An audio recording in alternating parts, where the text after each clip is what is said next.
It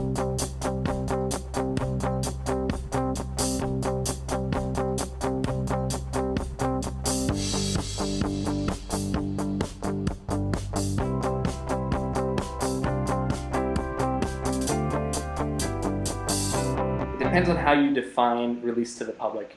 We we officially quit our lives and formed the company December 5th, 2010. We released the first version of our site about 2 weeks later. So Joe had already been sort of building in his spare time the first prototype, but then we re-engineered it. What we did for our initial public release, though, is because we were building a two-sided marketplace. We needed publishers to get writers. We needed writers to attract publishers. They each were sort of the thing that each one was looking for. So what we did is we pretended to be publishers.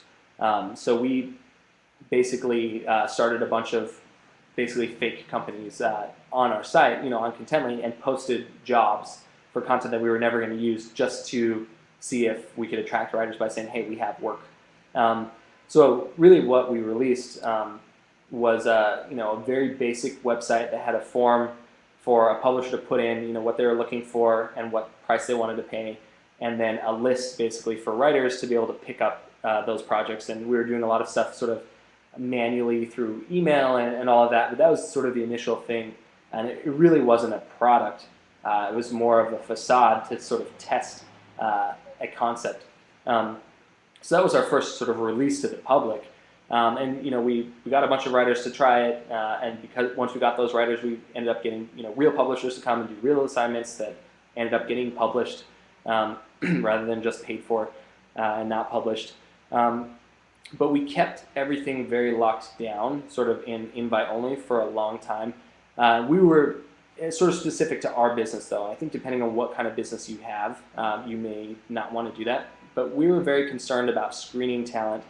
Our value proposition was, how do we get real reporters who have worked for major publications, who have worked with professional editors, who know and have training in a real journalism setting, not just sort of amateur writers or hobbyists or the make money from home crowd who was working for Demand Media and eHow and associated content, and those places that already had sort of their hands wrapped around this SEO market that we didn't care about and didn't believe in.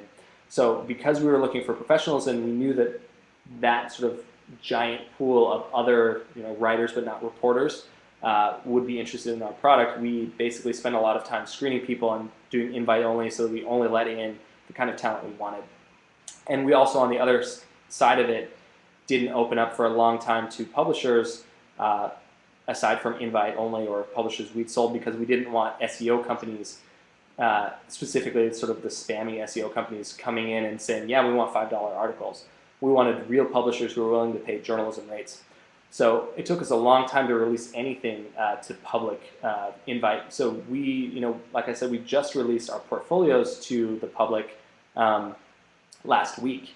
It had been invite only for a long time before that. Our publisher tools, we have, sort of a very light version of that we released sort of to the world a couple months ago. But then our big publisher tools and our enterprise and platform plus is what we call it, the big tools that help large-scale content operations work. Those are still on a sort of invite-only basis. When should you release your startup to the public? I think when your product is ready, yes, but when you're ready to test a concept.